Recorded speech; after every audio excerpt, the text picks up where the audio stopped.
My name is Daniel Tyminski. I'm a 4-time CrossFit Games athlete, and we're here in Lindenhurst, New York, CrossFit Lindy. I found CrossFit in Iraq. I was deployed. We had to do this refit mission. We had to come back to this huge base, and this guy came up to me. He's like, "Hey, you look like you're in pretty good shape." His name's Tony Wilson, by the way. He's like, "Yeah, you look like you're in good shape. You want to do this workout?" So we did Linda. 3 bars of death for my first workout. Took like an hour and a half. Was destroyed, really sore the next day, and I got hooked on it, and I've been doing it ever since. Went on 500,000 missions. Tried to do some good, defend our freedom, America. At the end of 2007, kind of did our little out processing because that was almost time for me to get out of the Army. Tried to stay in shape. Partied like a rock star, probably a little bit too much. The Tyminski diet was more of like ecstasy pills and trying to find drugs. In the beginning, when I came back from Iraq, I thought that I had to make up time for not partying and going out and experiencing my youth and stuff like that. But it kind of became like a bad habit, and the kind of stuff that I saw when I was deployed kind of stayed with me without me really knowing about it, because I was having a lot of trouble sleeping. I was actually showing signs of post-traumatic stress, and I wasn't aware of it until later on down the road. And it kind of became just a way for me to cope and deal with it, doing drugs and drinking and all that stuff like that, kind of dealing with my post-traumatic stress. And it just got worse and worse and worse and worse and worse. Kind of took over my life a little bit more. And then I literally just woke up one morning, and it was the first thing that I was doing in the morning, and I realized how much it's taken over my life. What were you doing? Heroin. So I shot up as soon as I woke up in the morning, and I realized that this wasn't for me, that this shit's ruining my life, it's taking over my life, and so I decided right then and there to stop.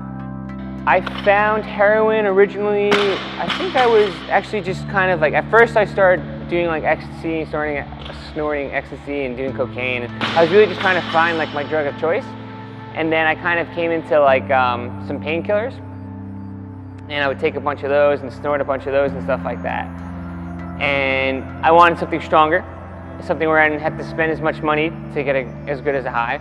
And then I eventually just kind of led into heroin. I started to snort heroin first, then that became really expensive. So you would do less if you shot it up and didn't have to spend as much money.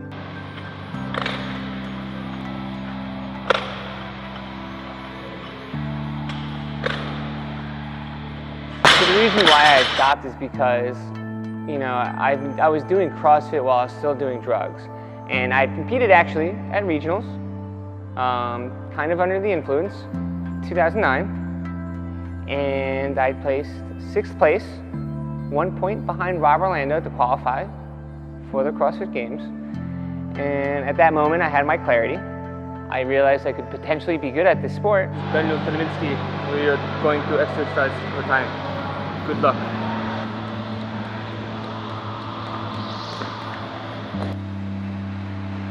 The week that you're trying to stop, withdrawal is probably the worst thing in the world. I decided to take everyone out of my life who were using, so I can kind of focus on myself and not get involved and fall back into a trap like that.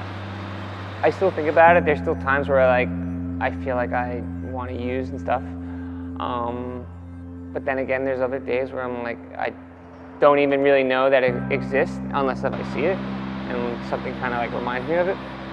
Felt like I kind of started from the bottom and then worked and climbed my way up, I guess, to the top, qualifying for the games, being nothing to being sick, as Greg Glassman would say, to climbing up to health and fitness.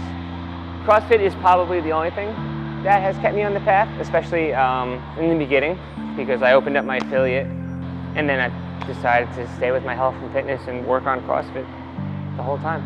I've been clean and sober for about 6 years, just over 6 years. The greatest advice that I can give to somebody is to want it. I'm not a subject matter expert.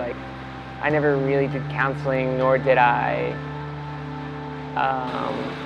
go through any kind of programming or schooling or anything like that. But the thing that I found that has worked for me is that you gotta want to be clean, you're gonna want to be sober, you're gonna want to stop that addiction.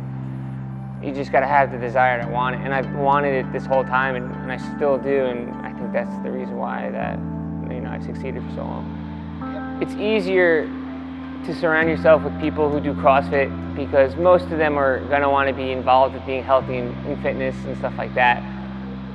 So it's definitely made it easier for me. Obviously, like, there's not gonna be someone who's like, oh, let's go do some coke right after this workout. There's not gonna be anyone like that. No, I'm definitely happy with life, with how life progressed. I don't have any regrets. I mean, if I didn't join the Army, I don't think I would have ever found CrossFit. If I didn't deploy the time that I did, if I found Tony, I would have never found CrossFit. And who knows, if I found CrossFit but never got high, who knows if I would have, tried to excel at the sport the way that I did. I could have just been like a regular guy who goes to a gym and does the workout of the day and writes his name on the board, even though I still do here. But just like a normal, regular person with a regular 9-to-5 job. If I never win the CrossFit Games, I'd be disappointed, obviously, because I've worked my ass off to want to get there, to want to be on top of the podium. But if I never do, I can't really be that disappointed. Look how far I've come. Some people never get out of this hole that I've entered, and so I feel, like I've mentioned social media-wise, is that every day is a victory, and nothing can take that away from me.